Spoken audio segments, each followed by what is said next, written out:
group of students who did their field work over at Shelton Village. So the way our population health program is set up is actually over 2 quarters. We're on the quarter system.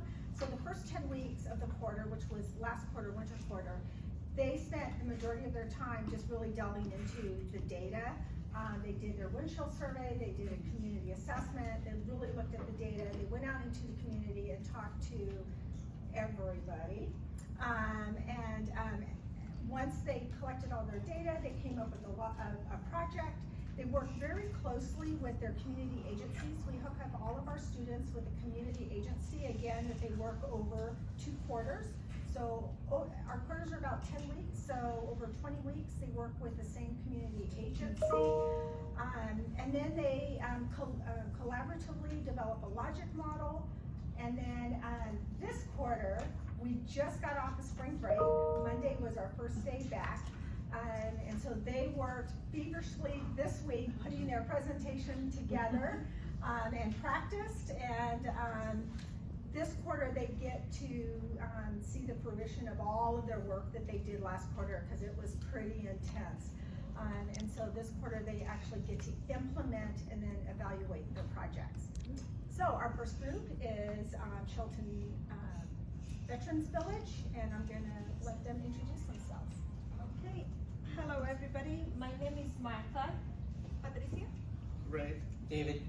And we have one missing. Her name is Beatrice. She could not make it today. But we are from Olympic College BSN program, and for the past 2 quarters we have been working with Shelton Veterans Village, who has and our name is called Operation Connectedness, Combating Social Isolation and Hunger. And to gather our information, we did our windshield survey, as Professor Green has talked about. We went into the Shelton city, we talked to the residents, we met with partners at the Shelton, Mason County. We also spoke to the residents from Shelton Veterans Village. We also did visit different food banks. We did our research using our database, which is evidence-based. And we did have a pleasure to speak to different residents from Shelton Veterans Village, and they had to share their stories.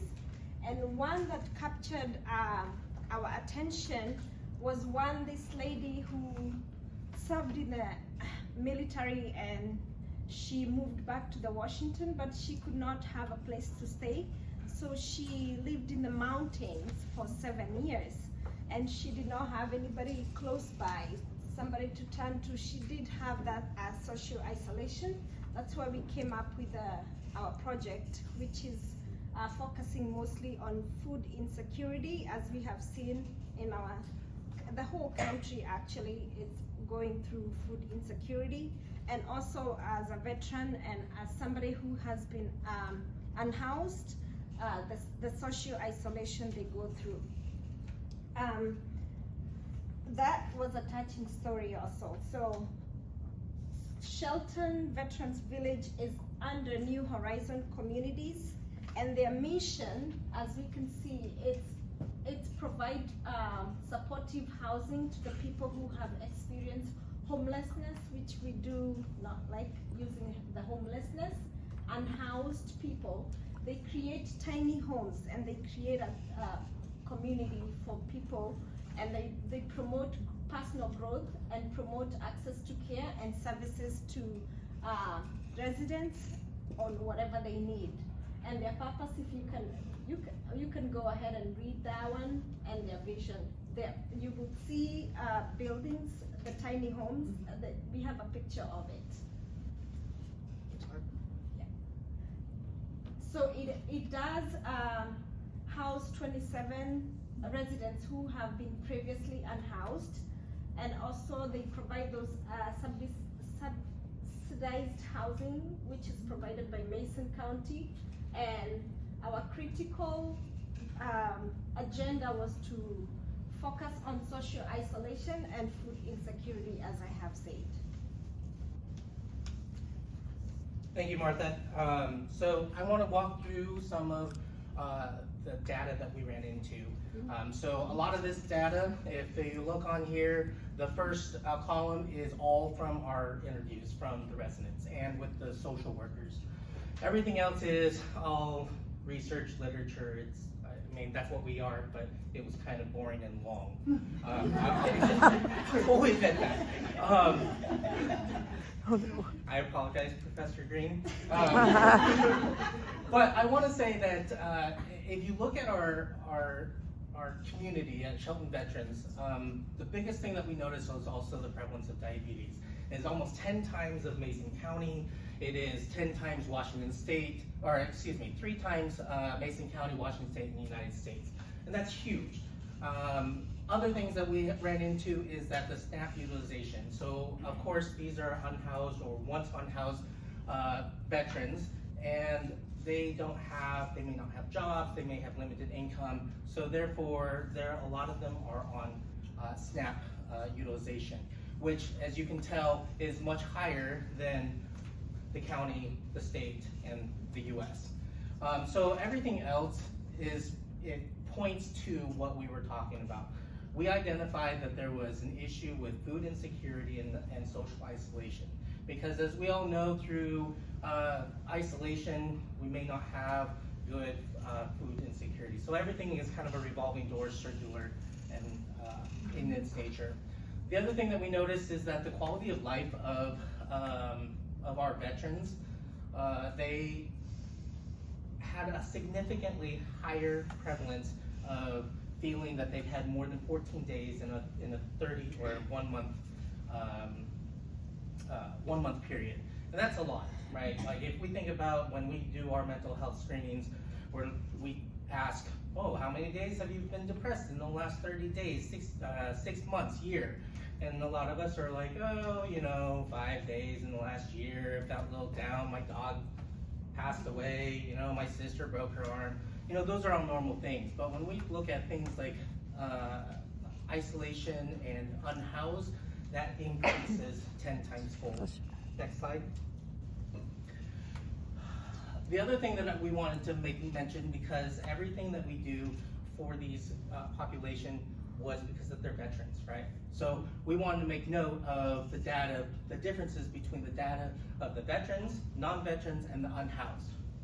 As you can tell, our social isolation and also the mental health more mimics the unhoused, which kind of points to the direction that it's not necessarily the veterans' status that caused them to have these issues, although that there is evidence stating that that veteran status, due to what they've gone through, will suffer through these, but they, again, closely go to the unhoused. And so we really wanted to make note that it compounds the risk of social isolation and poor mental health, and which drives our project. So these numbers are significant, right? But they're not abstract. These are people. We want to make sure that we care for them. But we wanted to make sure that these numbers guide our direction of where we went. So to identify these challenges, we gathered all the data. We spoke with the residents and the social workers. And it was kind of actually interesting. In the first couple weeks, we literally sat there and we collected a little bit of data. We're sitting at the site, and we're already coming up with ideas. And our Professor Green, kind of had to say, well, hold on a second. What does the data show? Because we had already there's food insecurities. Maybe we'll talk about activity. Maybe we'll do this. But we didn't have any evidence. And so through our CAT survey, our windshield survey, all of these things that we did pointed back at exactly what we had identified, which was isolation and food insecurity. However, next slide, if we look at the root causes, many of the residents faced fixed incomes, limited mobility, transportation barriers. There's also lingering trauma, PTSD, mental health struggles. And it's not just from, again, the veteran aspect of things. When you're unhoused, and if you talk to anybody that has been unhoused for a long period of time, they have their own struggles, whether it's finding the next meal, whether it's finding a place to be dry for a day, or half a day, or an hour. So there's a lot of things that come with that. And we associate PTSD a lot with veterans. And as a veteran, totally get it. But that's not where it stops. There's so many things that causes traumatic trauma to a person. And it may change, it may differ from person to person. So this led us to create a plan centered not just addressing needs, but restoring well-being in these 27 residents. Using the Whole Health Initiative as our guide, we created a plan focused on what matters most to veterans. Not just a survival, but a quality of life. So our action plan, again, to your left, my right, is the Whole Health Initiative. This comes straight from the Veterans Affairs on their website. They are actually moving towards this holistic aspect within care to everybody. So this kind of this model drove our project. So we're reviving and enhancing community gardens. Which was created originally by Mason Conservation District, which was one of our partnering community partners that we are working with through this next quarter. They've already conducted a soil sample to be able to make sure that the land is viable. Gardening itself offers these benefits, right? So when we look into it, working with our hands, working in the dirt, working outside, working next to somebody really promotes well-being. It enhances mental health, it increases or decreases isolation. And so these are all things that we started diving in once we went into the literature review. For the veterans and living with diabetes and or depression, this also is not just symbolic, but it's vital, right? Because when we talk about food insecurities and we're talking about SNAP Ed, the issues that we run into is we don't have enough money. SNAP Ed does not, it's called supplemental nutrition, right? So it's not meant to provide all that nutrition. So if we can make these community gardens and be able to have them self-sustaining of fresh fruits and vegetables, it's going to help sustain them and better outcomes of their diabetes and depression, isolation, and everything else that we're trying to cover. Another thing that we're doing is we're incorporating music therapy sessions. A local community is gracious enough to put forth at least a couple times or at least once a month to come down and do music therapy. Literally, they show up, they play their music, they invite the crowd to join in, and we also know that music therapy will increase or decrease isolation and increase well-being and mental health. The other people that we worked with is YMCA. The local YMCA, they said that they are willing to come by once a month to provide in-person activities, whether it's chair movements, chair tai chi, yoga, or whatever it is that they may need to help promote the movement, mental health, improve mental health, and decrease isolation. Secondly, they also were gracious enough to give memberships to all of the residents at either a reduced cost or free of charge. This YMCA is not more than half a mile away from this home, or from this village, so it's fantastic.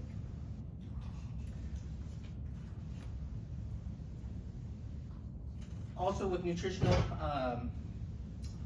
is the heart of our plan, right? So I was talking about the SNAP Ed, or SNAP program, that was kind of redundant. The SNAP and building a community garden.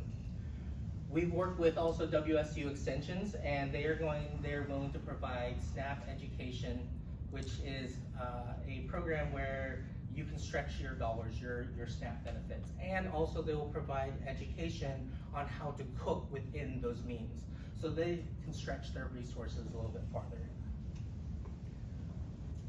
These programs aren't meant to be a one and done. They're designed to evolve into something sustainable. So our goal and our challenge from this project was not just, hey, we showed up, we did a bunch of whirlwind stuff, we did a bunch of cool stuff, we got our pictures taken, we got the shirt, and we go home, right? That's not what we want to do. That's not what nursing is.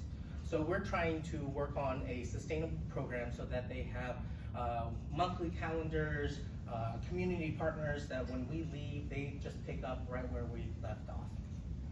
So again, our partners were Washington State University Extensions, Mason Conservation District, Shelton YMCA, and the volunteers.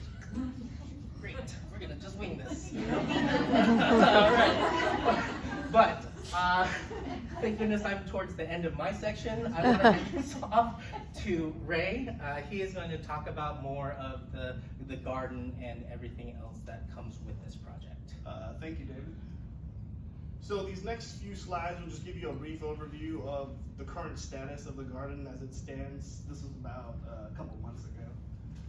So on the left, this is a strawberry crop. So it's one of the perennial crops, so it'll return year after year.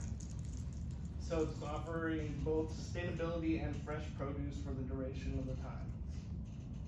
The center image is an example of the raised gardening beds that they have here. And then right around here is growing kale that was once active, kind of needs to be replenished, but this is an example of offering a nutritious green that provides nutrients for the veterans that potentially they're lacking with their limited income in their diet. To the right are berry bushes, and then which will continue to develop over time, so they're just kind of like in the early stages and provide additional seasonal harvests in the future. This slide on the left is a mix of herbs and tea leaves, and then they add a variety of potential for holistic consumption. And then right here is another example of the raised beds that has herbs and additional herbs as well. Interesting enough, several veterans actually have some experience in horticulture, and then this is a picture of one of the veterans doing a DIY of a greenhouse, and he previously grew like some types of beans in there. I'm not too sure, but that was secondhand information from some of the veterans there. So together, these images are the foundation of what's already built, and we're excited to see the potential of what lies ahead. So Shelton is located in the Puget Sound Basin Zone 8, and then this is an example of a chart. The big takeaway of this is there are all these fruits and vegetables that could be harvested from May through December. So that's 2/3 of the year, providing additional food sources for the veterans that are lacking.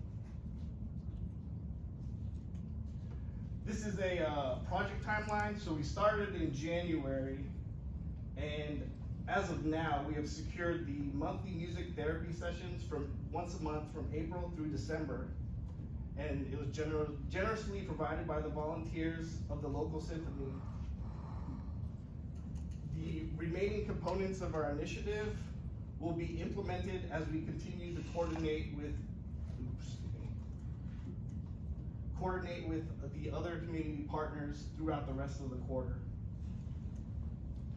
So as David briefly described, this is the Whole Health Initiative. It's a model that was designed in 2011 with a shift of focus towards patient-centered care and cultural transformation within the VA system.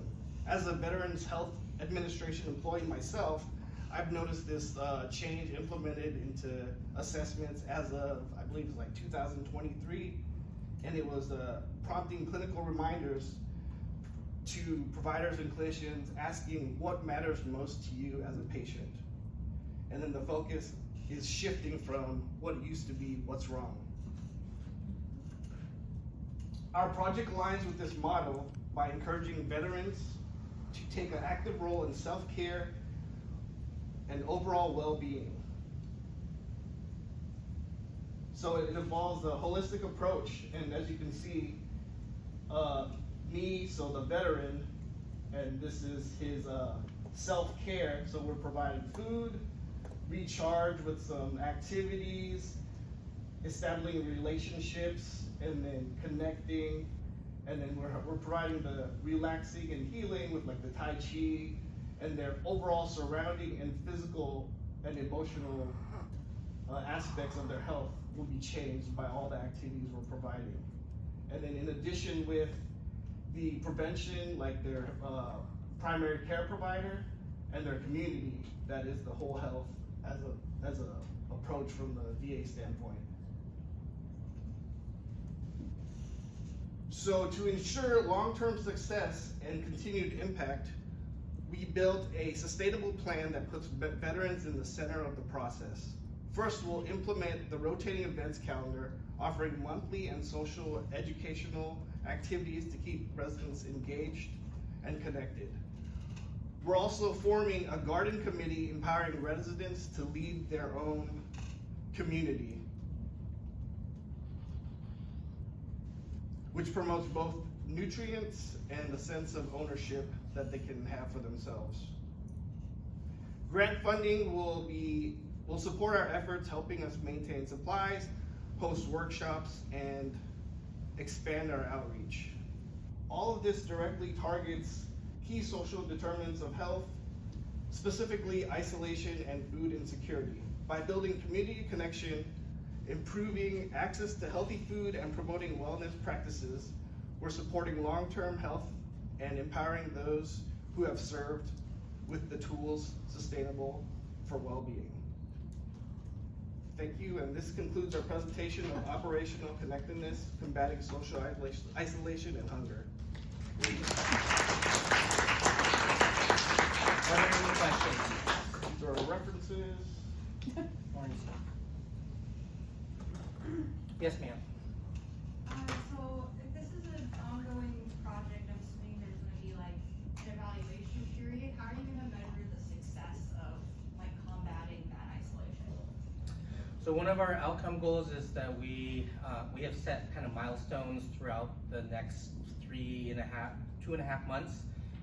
We want to increase participation. So we as a group are going to show up to many of these activities, and we're going to start, for lack of better words, bean counting. And then promoting the community activities. And so by the time, one of our outcomes is that I think by, was it May? End of April, May, we're hoping to have at least 20%. Now that's not a whole lot of people, but we really want to, we don't want to say, oh, we're gonna get 100%, because we know that the unhoused are very isolated people. And so it's gonna take time. So beyond us leaving, it's really gonna be dependent on our community partners and with the facility themselves, the social workers, seeing these increased and decreased decreased depression and isolation issues and increasing social connectedness. Does that answer your question? Great. Any other questions? Yes, ma'am. I probably missed this in the beginning because I wasn't paying close Okay. attention. Is the Sheldon Veterans Village privately funded or nonprofit corporation, or is it government funded? What's its funding source? That's part one. And then is it considered as permanent housing or as midterm housing, etc. for the 27 units, I assume? So the funding is both privately and it's subsidized. So it's meant for subsidized housing for the unhoused veterans. There's a lot of things that put into their requirements of what is required as an unhoused veteran. Biggest one is that you have to at least be unhoused for a year in 5 years or something. It's a year continuous or 3 years broken up. Oh, that's what it is. To be eligible to Correct. get it. Right. And then are they there like forever? So Or, they don't have a duration. There's a lease, Okay. but they can stay as long as they want. But the goal is to have them kind of like, get a job, Right. sustain their own financial success, and then eventually move out. But there are some veterans that's been there currently for, I think it's around 4 years, roughly. so then the final follow-up, and I'm sorry for the other people who may want to, how do you think that may either positively or adversely affect your target outcomes?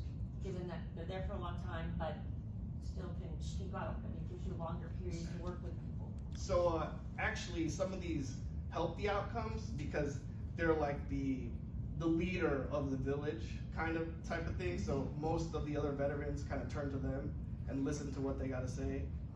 It might not always be the right thing, but That's an influence. yes. Yeah. But to add to the outcomes is that we want them to be at a state where they are their well-being is good, their outcomes are good, that they are leaving. So if it's a year and because of our project help them to achieve a year instead of 3 years, awesome, even better. Great, thanks. Yeah. Does the VA subsidize the housing? No, ma'am. So that Oh. is subsidized through Mason County's. So, There's like the state, like, I can't remember the acronyms, but like, yeah. basically they pay, I think it's like $50 a month to So live where there. does the VA come? I know it's veterans, but the VA should be helping out on this. So I think, was Do it you know, the VASH program and all that stuff? Yeah. That's kind of connected. Oh, okay. But then there's like a long wait list of people who already like established stuff with the state and got pre-approval and whatnot. And then the big takeaway of all of this to help others is like the veterans there have to be like no drugs or Yeah. alcohol, remain clean, and then going to classes, and then Oh, they can are have- going, okay. Yes, if they were once. Ah. And secondly, and not to dive into this weed, but it's their requirements at New Horizon or Shelton Veterans Village is much different than what qualifies for VA. So not, their requirement requires, as long as you have a DD 214 or 1 day on military service and you've met all the other requirements, you Oh. can there. Oh, so you- Versus the VA, You have to have good conduct certain. and all Yeah. that. Right. Yeah, that's the main thing. So it's like, it's not necessarily like these veterans get the VA benefits Oh, okay, of so that's where I healthcare. was Not getting all of confused. them get the healthcare Oh, okay, benefits, gotcha so now. they're not service connected in any way, Oh, but okay. they're considered a veteran with their 1 day in They- service. Yes, gotcha. Oh, that makes more sense. Now you cleared it up. Thank you. You're welcome. All right, great, thank you very much, you guys.